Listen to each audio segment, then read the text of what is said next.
Facebook যারা ব্যবহার করে, ইন্টারনেট যারা ব্যবহার করে, ইউটিউব, টিউবম্যাট, ভারত থেকে আসা কিনাপ করা পত্রিকাগুলো, ভারতের 36টা চ্যানেল সহ সব কিছু ওদের হাতে। আর আমরা বলছি সব হারাম, আমরা আছি লা ইলাহা ইল্লাল্লাহ নিয়ে।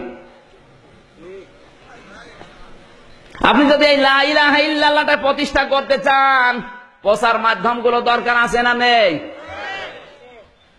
আল্লাহর নবী যেদিন নবুয়ত পেয়েছিলেন, সাফা পাহাড় তো নিজের চোখে দেখলাম, বিশ্বনবী ওই পাহাড়ে উঠে লাল কাপড় উড়িয়ে দিলেন। তার মানে ওই সময়ের প্রযুক্তি, ওই সময়ের স্যাটেলাইট ছিল লাল কাপড়। কেউ বিপদে পড়লে লাল কাপড় উড়িয়ে দিত, মানুষ মনে করতো লোকটা বিপদে পড়েছে, সবাই আসতো। আল্লাহর নবী যদি ওই সময়ের প্রযুক্তি ব্যবহার করে কালেমার দাওয়াত দিতে পারে, আজও বাংলাদেশে পত্রিকার মাধ্যমে, ইউটিউবের মাধ্যমে, স্যাটেলাইটের মাধ্যমে, প্রযুক্তির মাধ্যমে কোরআনের দাওয়াত প্রচার করা ফরজ। আর উনি হারাম হারাম হারাম করতে করতে নিচেও হারাম হয়ে গেছে। কাবা শরীফের ইমাম আব্দুর রহমান সোদাইসির চাইতে কি আপনি বড় হুজুর?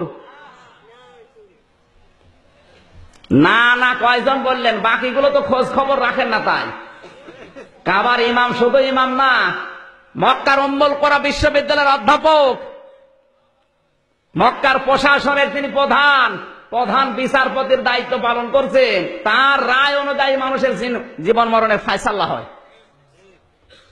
তিনি রায় দেন বিচারপতি হিসাবে। তিনি শুধু ইমাম না, আজ 30 বছর কাবার ইমামতি করছে, আজ পর্যন্ত একটা লোকমা দিতে পারে না। তার পেছনে নামাজ পড়লে মনে হয় কোরআন শরীফ এখনই নাজিল হচ্ছে। আমি 8 বার পেয়েছিলাম তাকে। এইবার চেহারা দেখলে মনে হয় নূর ঝরছে।